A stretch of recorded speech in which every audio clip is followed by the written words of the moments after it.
खड़े कहाँ होना है, जाना कहाँ है। अगर फुल फ्लैज वॉर हो जाती है तो पाकिस्तान को पोजीशन लेनी पड़ेगी, क्योंकि अभी सऊदी अरब ने पाकिस्तान को बहुत पैसा दिया है, और इसके अलावा अमेरिका का एक दबाव भी पाकिस्तान के ऊपर रहेगा, और इसराइल की तरफ पाकिस्तान का एक झुकाव भी बढ़ता जा रहा है बोर्ड ऑफ पीस में जाने के बाद। तो पाकिस्तान को पोजीशन लेनी पड़ेगी। एक कन्फ्यूजन के माहौल में बहुत सारे ऐसे लोग हैं पाकिस्तान में जो एस्टेब्लिशमेंट के हामी जाने जाते हैं, वो वक्तन फवक्तन ईरान के ऊपर इल्ज़ामात लगाते हैं। उनका ये कहना है ईरान ने हमारी बेइज्जती करवाई, ईरान ने हमारी नाक नीचे लगवाई, ईरान ने हमारे साथ धोखा किया। इस किस्म के बयानात वो लोग दे रहे हैं। फील्ड मार्शल खुद गए लेकिन ईरान नहीं माना। देखिए, ईरान जंग के दौरान नहीं माना। हमें पहले ये देखना पड़ेगा कि हमला किया किसने, आगाज किसने किया लड़ाई का। लड़ाई का आगाज किया अमेरिका ने और ईरान ने। आयतुल्ला खामनाई जो सरबराह है मजहबी नौयत के, ईरान में सुप्रीम लीडर है, उन्हें कत्ल किसने किया? अमेरिका ने और इसराइल ने। मासूम बच्चियों को पहले ही हमले में कत्ल कर दिया गया, बहुत बड़े पैमाने पर कत्लेआम हुआ। अब ये सारी चीजें होने पर ईरान ने सरेंडर नहीं किया। उन्होंने बहुत मार खाई लेकिन सरेंडर नहीं किया, बल्कि वो जवाबी कार्रवाई करते रहे। तो अब वो सिर्फ इसलिए सरेंडर कर दें क्योंकि हम कह रहे हैं कि आप कुछ मुतालबात ज्यादा तस्लीम कर दें, हालांकि बात बन गई थी। और ये जो बात बन गई थी इसकी गवाही पाकिस्तान के अंदर अब बहुत सारे सहाफी आहिस्ता आहिस्ता देना शुरू हो गए हैं। जो पहले बोलने से डरते थे उन्हें भी अब जुबान लग गई है। और अमेरिकन मीडिया खुद बता रहा है कि ये बात बन गई थी कि ईरान आबना हुर्मुज को खोल रहा था इस शर्त पे कि अमेरिका नाकाबंदी फौरी तौर पे खत्म कर देगा और बाकी चीजें मुज़ाकरात में जाकर तय हो जाएंगी। लेकिन डोनाल्ड ट्रंप ने नाकाबंदी को एक ताकत के तौर पे इस्तेमाल किया। इस वक्त अमेरिकी ताकत खित्ते में कहां कहां जमा हो चुकी है और किस तरीके से वो ईरान को घेरा डाल रहे हैं, इस पे मैं आपको मैप पे लेकर जाऊंगा। यानी हमें एक दफा फिर जाना पड़ेगा मैप पे और चलते हैं मैप पे। जी नाजरीन, तो ये है मैप और ये जनाब अमेरिका, और ये वो रीजन है जहां लड़ाई चल रही है या जहां पे सारा फड्डा है। ये आपने थोड़ा सा याद रखना है कि समंदर कौन कौन से हैं। सिर्फ ये मैं आपको दिखाने के लिए वर्ल्ड मैप मैंने आपको दिखाया, पूरी दुनिया का नक्शा है ये, सिर्फ ये दिखाने के लिए कि यहां पे समंदर कौन कौन से हैं। इसे कहते हैं पर्शियन सी। ये समंदर जो है ना, ये अरब ममालिक और ईरान के बीच में। ये अरेबियन सी है, ये इंडिया और पाकिस्तान के सामने, ओमान के सामने ये वाला है। इसे गल्फ ऑफ ओमान भी कहते हैं, लेकिन ये इंडियन सी है। और इसके बाद ये वाला जो एरिया है इसको मेडिटेरेनियन सी कहते हैं। ये तीन समुद्रों को आपने याद रखना है, 1, 2 और ये 3। और ये रेड सी है, ये सऊदी अरब और अफ्रीकी ममालिक के बीच में रेड सी मैंने आपको पहले बताया हुआ है। ये सिर्फ आप ये नक्शा देख लें, उसके बाद जरा यहां पे आप आ जाएं और आपको जरा क्लियर करके मैं दिखा देता हूं। ये जनाब ईरान है, ये पर्शियन गल्फ है, ये गल्फ ऑफ ओमान है। ये बिल्कुल छोटा सा एरिया है गल्फ ऑफ ओमान। ये आबना हुर्मुज, ये इसके बाद गल्फ ऑफ ओमान। ये वो जगह है जहां से अमेरिका ने ब्लॉकेज लगाया हुआ है पाकिस्तान और ओमान के बीच में। और ये वाला जो समुद्र का बड़ा हिस्सा है ये अरेबियन सी भी इसको कहते हैं, इंडियन ओशियन भी इसको कहते हैं। तो ये एरिया अलग है। ये रेड सी है, यहां से नीचे से ये आपको बाबे मंदब नजर आ रहा है, यमन के बिल्कुल साथ, अफ्रीका और गल्फ ममालिक के बीच में, खलीजी ममालिक और अफ्रीका के बीच में, यमन और जबूती के किनारे पे ये एक बीच में एक एरिया है जिसको आप कहते हैं, ये मैंने आपको निशान लगा दिया, ये वाला एरिया इसको आप कहते हैं बाबे मंदब। ये साथ आगे शुरू होता है रेड सी, और ये सारा वो मेडिटेरेनियन सी है जो जाके यूरोपीय ममालिक के साथ लगता है। यूरोपीय ममालिक उस तरफ आते हैं, यहां ऊपर तुर्की है, नीचे मिस्र है, ये शाम है और ये इसराइल है और गजा भी वहीं पे है। अब आ जाए उस फाइनल मैप की तरफ जो सारी हकीकत बता रहा है। ये देखें आप, इस वक्त जो लेटेस्ट सूरत हाल है वो ये है कि अमेरिका के जहाज कहां कहां पहुंच गए और किस किस जगह पे अमेरिका के अड्डे मौजूद है। ये जी अरेबियन सी या इंडियन ओशियन, एक अमेरिकी बहरी जहाजों का जो अड्डा है वो यहां पे है, वो यहां पे इन्होंने बना लिया समंदर के अंदर, और यहां पे इन्होंने अपनी फौजी ताकत इकट्ठी कर ली है अरेबियन सी के अंदर या इंडियन ओशियन के अंदर। और ये ईरान का ये वाला एरिया यहां से इन्होंने कंट्रोल किया है। दूसरा, अरब ममालिक को क्रॉस करें तो यहां पे रेड सी आ जाता है, मैंने आपको पहले दिखाया था। एक अमेरिकी बहरी बेड़ा वो ये यहां पे इन्होंने पहुंचा दिया, यहां पे आके खड़ा है। और अब जो अमेरिकी बेड़ा एक और आया पैसिफिक ओशियन से निकल के, वो यहां पहुंच गया। ये इसराइल की बैक साइड पे यहां पे मेडिटेरेनियन सी के अंदर इनका एक बेड़ा पहुंच गया। तो ये तीन तरफ से इन्होंने ईरान को घेरा डाला इस वक्त तक। अगर लड़ाई हो जाती है और लड़ाई बढ़ जाती है, पाकिस्तान इस वक्त कंफ्यूज है, पाकिस्तान कहां खड़ा होगा। लेकिन पाकिस्तान के अंदर मिलिट्री एस्टेब्लिशमेंट के जो करीबी अकाउंट्स हैं या जो करीबी लोग हैं वो सोशल मीडिया पे ये बात करना शुरू हो गए कि ईरान ने ज्यादती की। ये पहले भी कर रहे थे और पहले कुछ मैसेजेस भी मिलिट्री एस्टेब्लिशमेंट के लोगों की जानिब से या डायरेक्ट उनकी जानिब से सहाफियों को भिजवाए गए थे, जिसमें कहा गया था कि ईरान की मजम्मत शुरू करो। तो हमें यह पता है कि जिस वक्त सऊदी अरब दबाव डालेगा, क्योंकि बहुत पैसा दिया सऊदी अरब ने, तो पाकिस्तान को पोजीशन लेनी पड़ेगी। तो ये एक और साइड हो सकती है जहां से कुछ दबाव ईरान के ऊपर बढ़ाया जा सके। लेकिन पाकिस्तान नहीं भी करेगा तो पाकिस्तान को करना पड़ेगा। वजह यह है कि सऊदी अरब और सऊदी अरब का पैसा, अभी हमने यूएई का पैसा वापस किया, सऊदी अरब से लेके वापस किया, यहां से पैसा लिया, यहां पे वापस कर दिया। हमारा इसमें कोई कमाल नहीं है, हमारे ऊपर पैसा उतना ही चढ़ा हुआ है, शायद उससे ज्यादा चढ़ गया है क्योंकि और कर्जा भी हम लेते चले जा रहे हैं। तो ये इस वक्त सिचुएशन है खित्ते में जहां पे अमेरिका ने अपनी इतनी फौज लाकर इकट्ठी कर दी है कि इस फौज के साथ पूरी एक जंग लड़ी जा सकती है। पहले इस रीजन में अमेरिका ने कभी इतनी ताकत इकट्ठी नहीं की जितनी अब की है। वापस चलते हैं मेन स्टूडियो में। तो नादरीन, आपने देख लिया मैप के जरिए से कि सूरत इस वक्त क्या है और मशरिक वस्ता में ईरान को कैसे घेरा पड़ा हुआ है। अब ईरान इस घेरे को कैसे तोड़ता है, उसके पास भी बहुत सारे ऑप्शंस हैं, उसके अपने इत्तेहादी हैं, उसका अपना एक तरीकाकार है चीजों को डील करने का, और उसके हथियारों की नौइयत भी थोड़ी सी मुख्तलिफ है। डोनाल्ड ट्रंप के लिए एक बड़ा चैलेंज और खड़ा हो गया है। ट्रंप को जंग जारी रखने के लिए कांग्रेस की मंजूरी लेने में एक हफ्ता बाकी है। देखिए, जब भी कभी कोई जंग शुरू होती है तो अमेरिकी सदर बगैर इजाजत के कोई जंग शुरू तो कर सकता है, लेकिन उसके लिए लाजमी है कि वो 60 दिन में कांग्रेस से उसकी इजाजत ले या उसकी मंजूरी ले।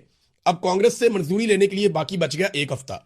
तो डोनाल्ड ट्रंप को अमेरिकी आइन के तहत ये जो है वो यानी वॉर पावर रेजोल्यूशन जो है, ये एक अमेरिकी आइन है, कानून है, उसके तहत अमेरिका को, अमेरिकी सदर को अब ये इजाजत लेनी पड़ेगी और उसको हमायत दरकार होगी कांग्रेस की। एक हफ्ता बाकी है। डोनाल्ड ट्रंप के नंबर तो ठीक है, लेकिन बहुत थोड़े मार्जिन के साथ। अब अगर डोनाल्ड ट्रंप के रास्ते में रुकावट आ जाती है और कुछ लोग डोनाल्ड ट्रंप के खिलाफ हो जाते हैं, इसराइल की लॉबिंग बहुत अच्छी है अमेरिका में, वो कंट्रोल करते हैं अमेरिकन सिस्टम को, ये अमेरिकन खुद कहते हैं, तो उम्मीद है कि डोनाल्ड ट्रंप मंजूरी लेने में कामयाब हो जाएगा। लेकिन अगर डोनाल्ड ट्रंप को ये मंजूरी नहीं मिलती, ये एक संगे मील है जिसको अबूर करना होगा। अगर ये इतना आसान होता तो डोनाल्ड ट्रंप बहुत पहले कर चुके होते। अब उन्हें क्योंकि आखिरी वक्त में ये करना है, तो ये भी एक डोनाल्ड ट्रंप के लिए बड़ा चैलेंज है कि वो इसको कैसे पूरा करते हैं।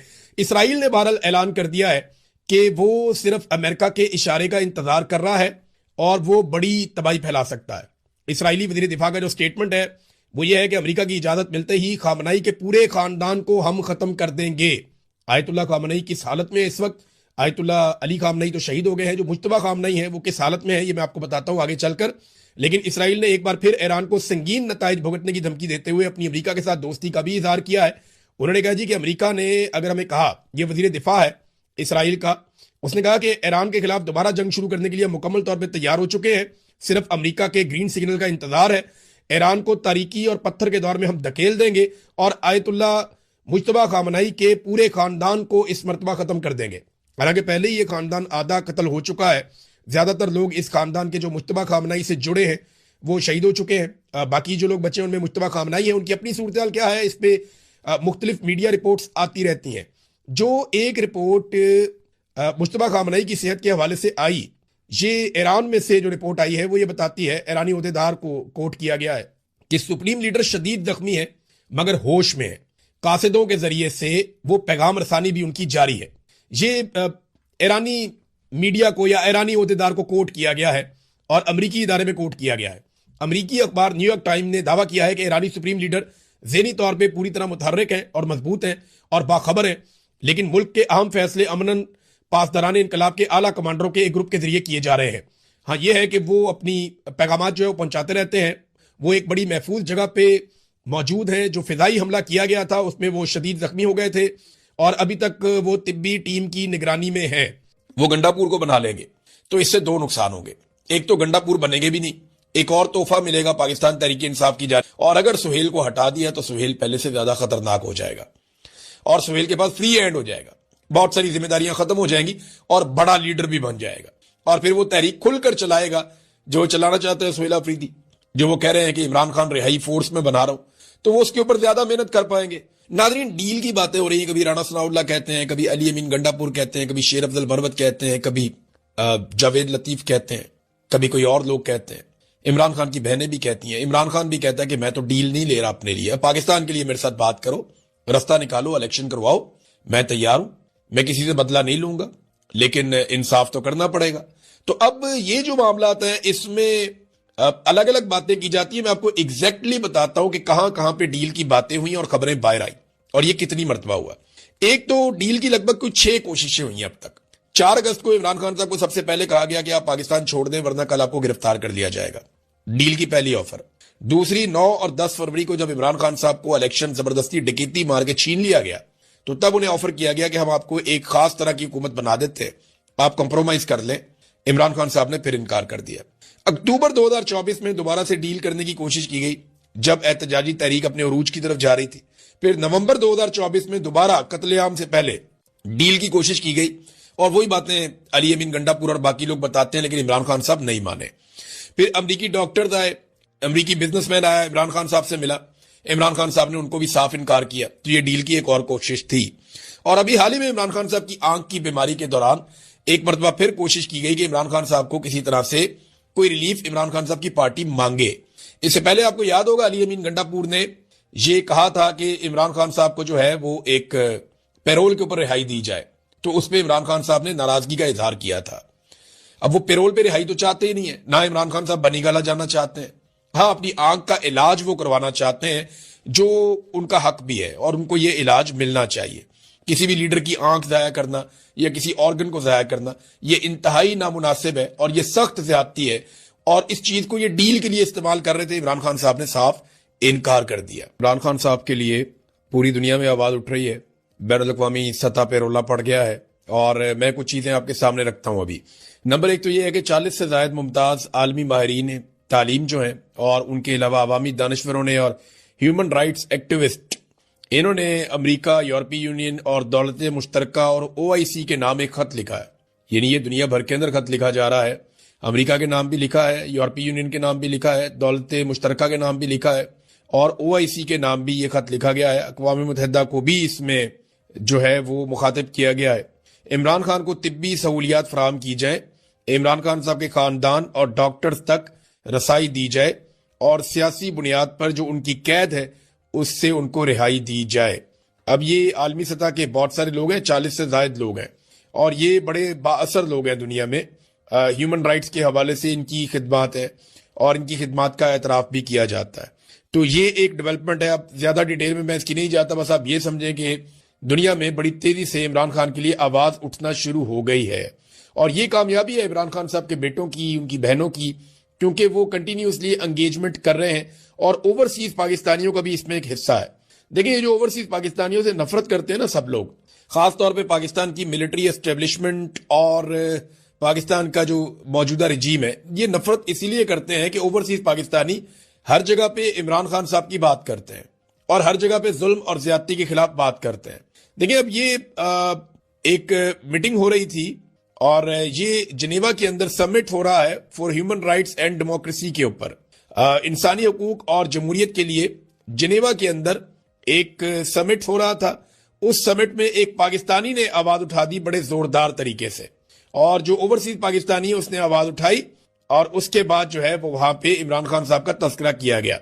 Political imprisonment of Imran Khan mentioned in Geneva after N overseas Pakistani shouted that don't forget about Imran Khan, कि आप इमरान खान को नहीं भूल सकते या इमरान खान को मत भूलिए या उनका नाम लेना मत भूलिए।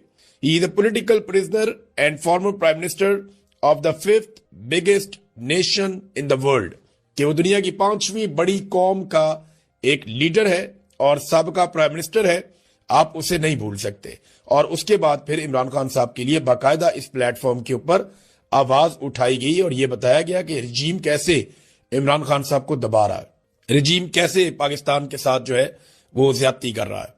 अब ये पाकिस्तानी डॉक्टर है सबरीना जिन्होंने ये हाईलाइट किया मामला, इन्होंने आवाज उठाई। तो ये दो डेवलपमेंट है इमरान खान साहब के लिए, हर तरफ जो है वो आवाज उठ रही है।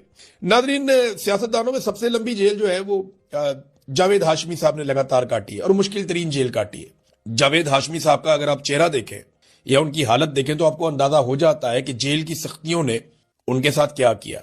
ज़ईम हुसैन कादरी साहब, ये मरहूम इंतकाल फरमा गए हैं, मेरे बड़े अच्छे दोस्त थे, बड़े शानदार इंसान थे और बड़े बहादुर इंसान थे। ज़ईम कादरी ने बड़ी कुर्बानियां दी नवाज शरीफ के लिए, जमहूरियत के लिए, और मुश्किल वक्त में नवाज शरीफ के साथ खड़े हुए। नवाज शरीफ और शहबाज शरीफ जो है उनकी अहलिया को कहते थे कि ऐसे ही लोग वजीर आजम बनते हैं, ऐसे ही लोग वजीर आला और गवर्नर बनते हैं। लेकिन जब उन्हें इक्तदार मिला तो उन्होंने ज़ईम कादरी को टके टोकरी कर दिया। फिर ज़ईम कादरी साहब उन्हें छोड़ गए, उनका इंतकाल हो गया, अल्लाह ताला उन्हें गरीक रहमत करे। बड़े शानदार इंसान थे। ज़ईम कादरी के वालिद की पीठ में भी छुरा घोंपा वो मुझे बताया करते थे और उनकी पीठ में भी छुरा घोंपा नवाज शरीफ साहब ने। तो ये जिन लोगों ने बहुत मार खाई उनमें ये भी थे।